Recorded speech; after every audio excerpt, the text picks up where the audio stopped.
Human trafficking in Australia is an issue. This is the story of a young girl who was trafficked around Australia and she was underage at the time. She was trafficked around Queensland, New South Wales, Adelaide and Canberra, and she was sold for sex. The predator, Bradley Lester Gray, we have his full name, and his partner, who was not named, met this young girl at a fast food restaurant where she worked at the time. Initially what happened when they met is he told her that he ran a modeling agency and that she could be a model and make a lot of money. Asked her if she'd be interested in becoming a model, and of course that's like a dream for any young girl, especially if you're working at a fast food restaurant and you're thinking, oh, this or modeling, what are you going to choose? So during some point, and it's not really clear and I couldn't find any information on how this happened, but during some point between their exchange, he convinced her to travel around Australia with him and his partner, who I'm not sure why she's not named, to do sex work. Said you can make a lot of money, and I'm assuming he really glamorized what she was going into. I've actually seen a lot of testimonies that are really similar, where a lot of ex-sex workers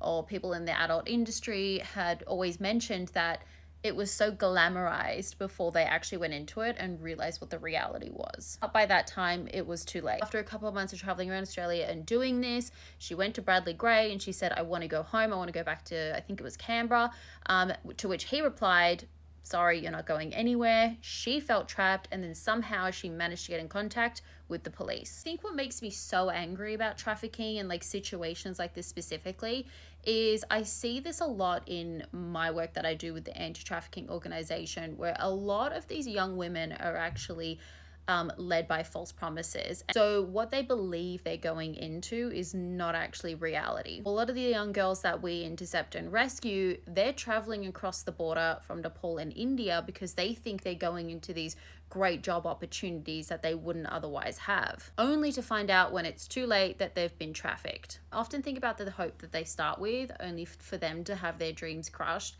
and I think that's the most heartbreaking thing. Anyway, there are plenty of other cases in Australia. I might cover some more on maybe some labor trafficking, which I haven't really touched too much on, but there's quite a few labor trafficking cases that have happened over the years here in Australia. But let me know your thoughts on this. Let me know your thoughts on what type of trafficking you want me to cover, more of Australia if you want to see that. If you want to hear more about labor or more about the sex trafficking industry, leave it in the comments.